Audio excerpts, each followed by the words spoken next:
Sir, that was tremendous presentation, incredibly comprehensive, incredibly comprehensive. Thank you so much for presenting that.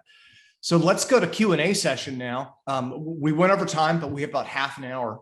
So who wants to go first in terms of raising questions?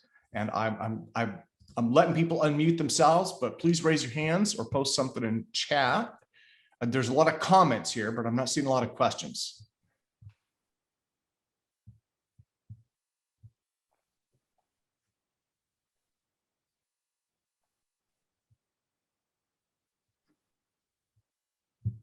Ron Kita, sir. Yes, Jeremy, great. What I wanted to say, in one of those photos, I guess most people here are familiar with the Rhodes, the William Rhodes UFOs. Yes, there was a Rhodes UFO. Who was one of my mentors. That's all I wanted to say.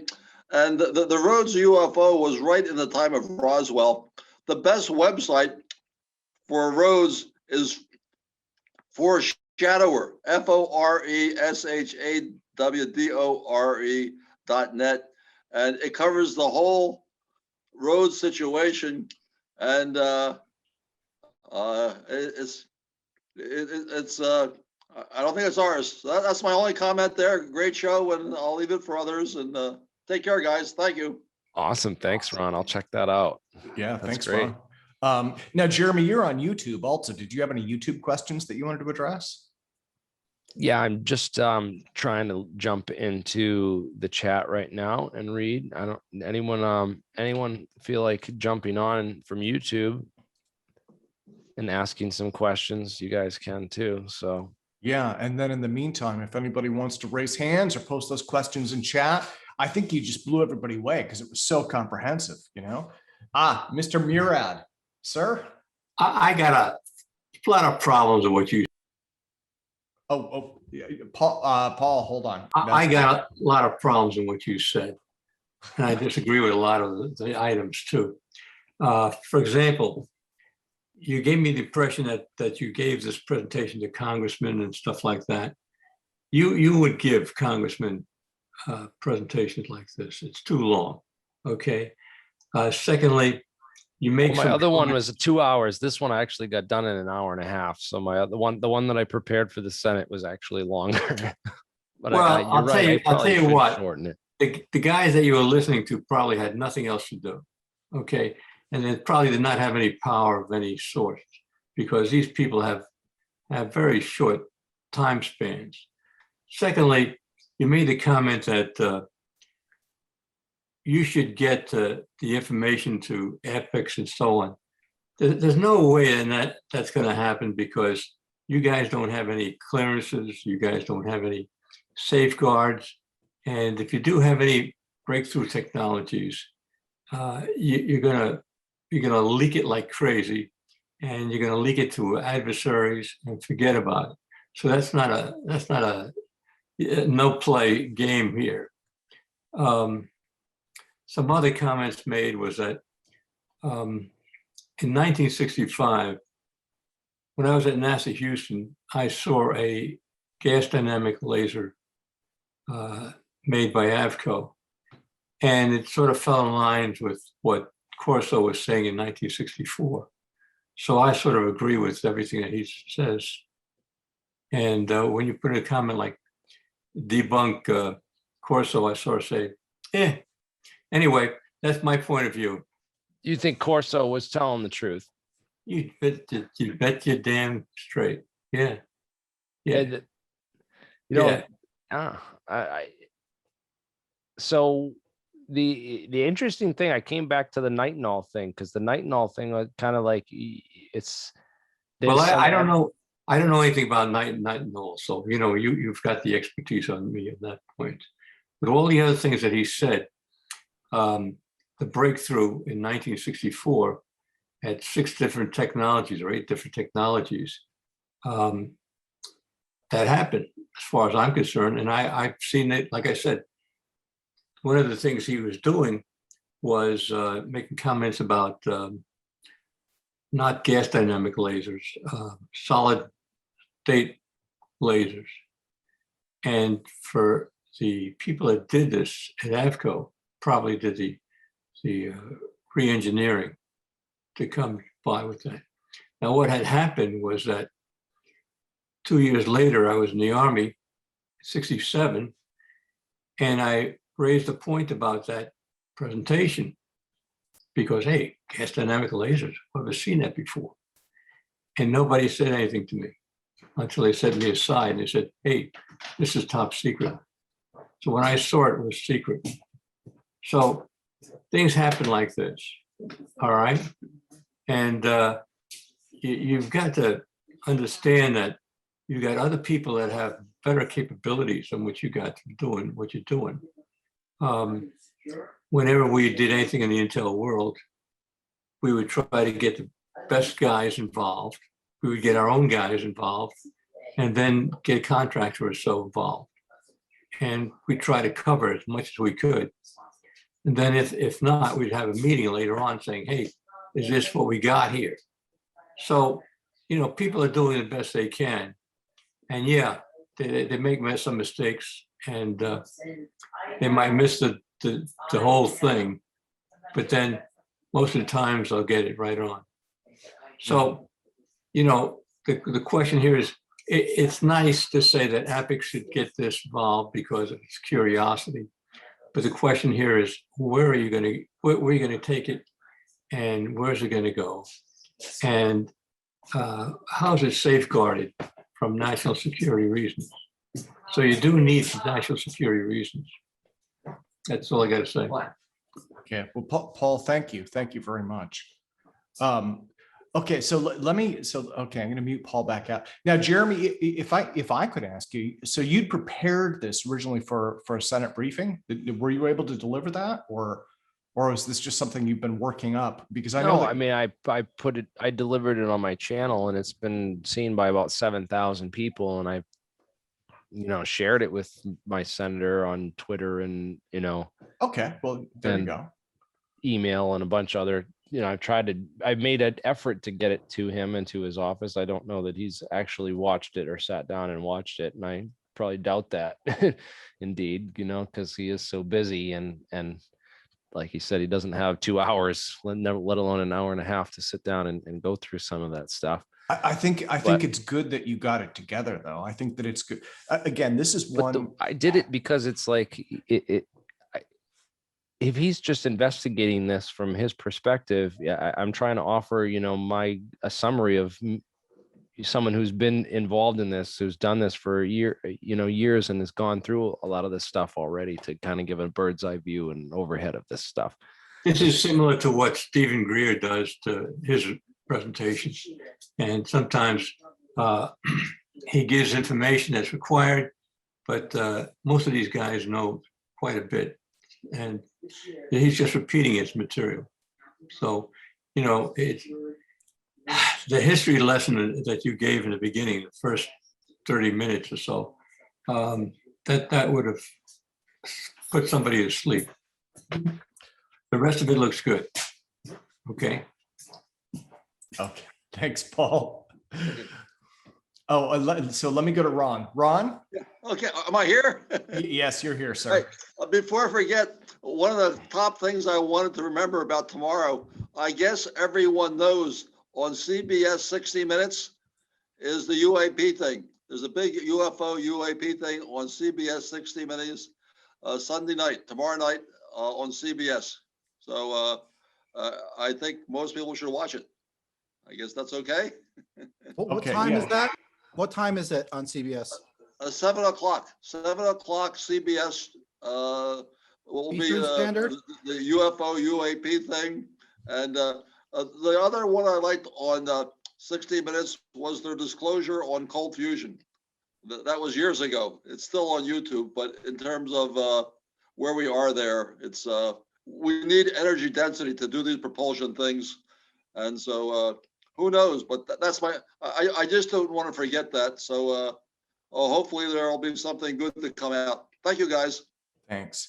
Yeah, so let's focus this back in on Jeremy because we're kind of getting off track here. So my hope is definitely though that this coming report And what we're doing here is all going to gain more momentum for, for the research that needs to be done, because it's been an area of physics that's been, again, it's been compartmentalized away into these areas for so long, and because of the consequences, as you point out, of the research and the implications if there were success in any one of these experiments, I think that yeah, there needs to be money that comes into this, but it needs to be, and there's more attention that needs to be paid to this. So I think this is just going to get more attention for us, and when this goes out in the media, of course, in the mainstream media, it's going to get more people like, oh well, should I look into this? Should I investigate it? And I get a new people every day who's like, I was thinking something like this existed somewhere on the internet, and I'm like, thank you for I'm glad I found it, so there are people out there that appreciate really greatly what we are doing, and that there's really no one else out there like this doing this. So I appreciate you all for being here and being a part of it. Yeah, well, and Jeremy, again, I can't thank you enough for doing that presentation. I mean, that's it literally just a tour de force. So let me go to Michael Boyd. Michael had a question. Michael, go ahead, sir. Yeah, Jeremy, my question is, there's the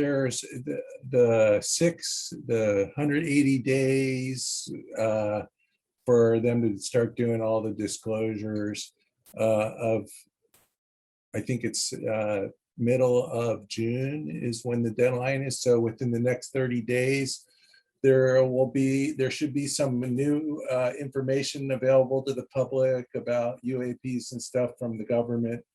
And that I feel like that'll create an opportunity for a series of FOIA requests, like a lot of this information that we've got. It's come from Freedom of Information Act responses by the government. So essentially, once we get this new data, then we get more specific details that we can go back to the government and say, hey, we want you to talk to so-and-so to give us this report. You follow what I'm saying? So how do you feel about that? Do you feel like there's a opportunity here for us to basically open up the government's files, basically, because the Freedom of Information Act is pretty strong. If they don't answer your response, you can take them to court. Yeah, I think that this, if we want the information out together as a community, I think that our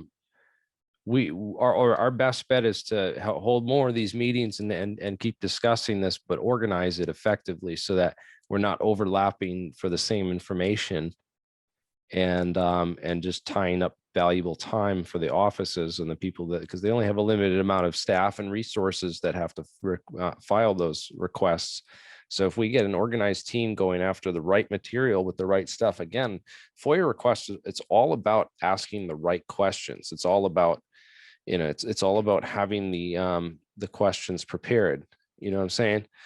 Well, not just that, but who you're asking the question to. So a lot of the pious patent information, I did my own FOIA requests on, and I got some good responses, and then that opened me up to drill down more to find out if they actually had any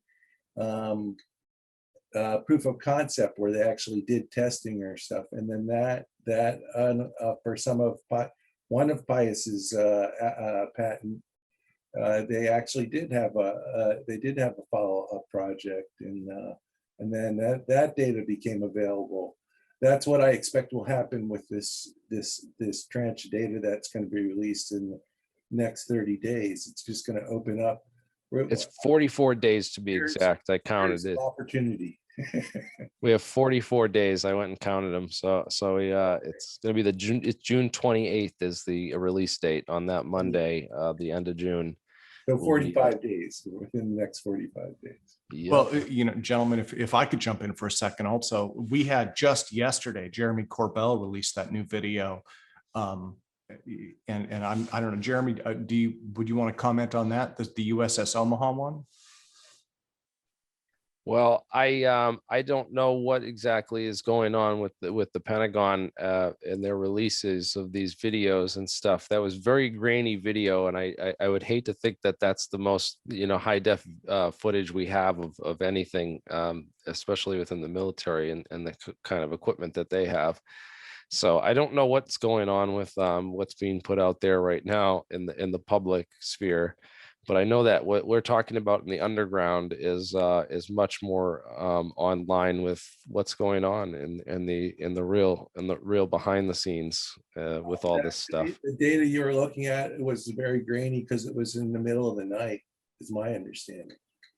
So, Well, we know that there's infrared. You're just seeing the infrared, and it's at nighttime. So, but again, we're here on this live stream talking about the supercavitating torpedoes and the types of technologies that enable these atmospheric vehicles to be possible, you know, and they're not talking about any of that stuff on the mainstream media, but they're showing it in a video, and they're not. I just feel like they could be doing a better job of, you know, disclosure. I'd rather they show us what they got and let us know they don't know what's going on, and then we can all, as one human race, work on finding out the truth. That's you got to shine some sunshine on it. Well, it's interesting. It's the answer. It's definitely interesting. And you know, Michael, the reason that I'd mentioned that was you talked about the upcoming report. Jeremy was saying that he's counting down the 44 days. And to be quite honest, I've been counting it down also. I'm very, very excited to read. I have no idea what will be in it, but I'm excited to read it. But it is interesting that we have this new material coming out. They dropped this new video with a month until. So a teaser. Yes, a teaser, a government teaser. Look at that. They're marketing their own report. That's new for the government, I guess. Okay, well, so let's see who else has a question. We have a bunch of folks with you. I see Bruce Cornett in here, who is a longtime UFO UAP person. I'm not sure if Bruce has any questions. Let me see, lots and lots of folks. Hi, Tim. Hey, Bruce, can you turn your camera on, sir? Sure. Hold on. Turning my camera on. Yeah. Well, so how did Jeremy's presentation resonate There for I you? am.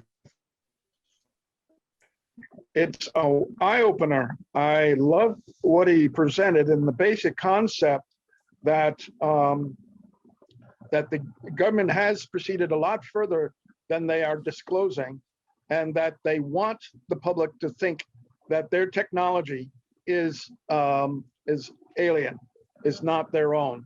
That would be the primary objective in order to cover up any leaks. In addition, I studied Ellen Crystal's work that began in 1980 with her photographs. And then when you have at NIDS, we had a documentation through 4 different databases that show a gradual increase in UAP reports, especially triangular craft, through most of the 90s. But then in the late 90s, a number of sightings started to increase. And by the 2000s, it was exploding. And that sounds to me like some sort of either, as Dr. Colin Kelleher said at an ES meeting, that is either a first wave of an alien invasion, or this is the progression of advanced technology and its application and access to the atmosphere. Basically, they're flying the ships around. And one of the things I noted in Ellen Crystal's early work, her photographs, is that the triangular craft and the turtle-shaped craft that she photographed leak a lot of energy, leak a lot of high energy ultraviolet wavelengths, especially the triangular craft. They're very noisy by leaking their energy. And that's not what you'd expect for an alien craft. They would be very tight with their release of any detectable energy. And so I think that the whole progression sort of follows Jeremy's idea that this is much of this technology is ours. Okay. Well, thank you, Bruce. Thank you. Thank you. Hey, Bruce, I just want to ask you real quick before you go. You're the Bruce Cornett that worked with Eric Davis, right? Yes. Wow. But I only not knew him for a very short period of time when I was at NIPS. Wow. Wow. Thank you for joining us, man. That's awesome to have you here. Well, I love your presentation, and I would love to get your email address. Yeah, it's thealienscientist@gmail.com. Yeah, and The actually, alien scientists. Okay. Yeah, I'll type it in the chat right now. Very good. Thank you. okay, yeah, and Bruce, and anybody else who's watching and replay or anything like that, Jeremy runs the Alien Scientist channel. That's his brand, and again, he's got, I don't know, 110,000 or more subscribers. So Can you tell us about the manta ray? Oh, yeah, that's quite a ship. I've had many photographs and videos of the manta ray, and I even have evidence that of it going into an underground base and coming out of an underground base with Billy McNamara in near Salt Point, New York, in August of 2003, and it put on one hell of a performance. And was just sort of skating along like a skater on ice. In order to turn, it had to reverse its orientation like a skater would and push off to stop its movement. And then it stopped, and then it took off in a different direction. And it could move its plasma lights anywhere it wanted on its hull. It has these very large lights at the outer extreme of its of this kite-shaped craft, and these can rotate and send beams in many different directions. And the one reason I came up with, or at least a possible explanation for them, is after I saw pictures, have video time exposures of these ships literally diving through trees into the ground. They open up the ground, and Ellen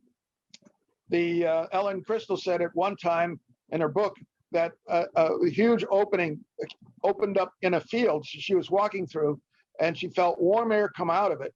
She could see into this tunnel, and then when they apparently realized she was a witness, they closed it up.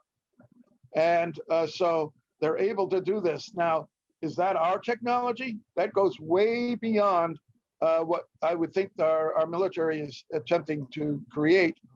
And I've given a number of presentations on Millennium Moss, on Joe Foster's MUFON presentation.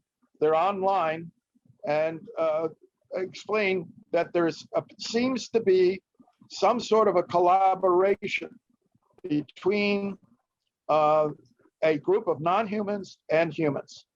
That's the only way to explain how all of these underground bases can be right underneath military installations. And why they can do their fly around with almost absolute impunity and disappear and reappear and take off like a bat out of hell. Well, thank you, Bruce. Thank you. So we're getting close to the top of the hour. So let me go to Jim, Mark. can I ask him a question? Oh, yeah, sure thing, Paul. The issue that you just mentioned about the UV energy, is that a recent finding? Oh, you were going to ask Bruce. I just muted Bruce out. Yeah. Oh, okay. Here, let me hear. I'll And ask plug. him. Do you have a channel, Bruce? You could plug, or way people can get in contact with you or find your work or anything like that. Yeah, just contact me. I do have a YouTube channel. Just do Bruce Cornett on YouTube, and you'll get my channel.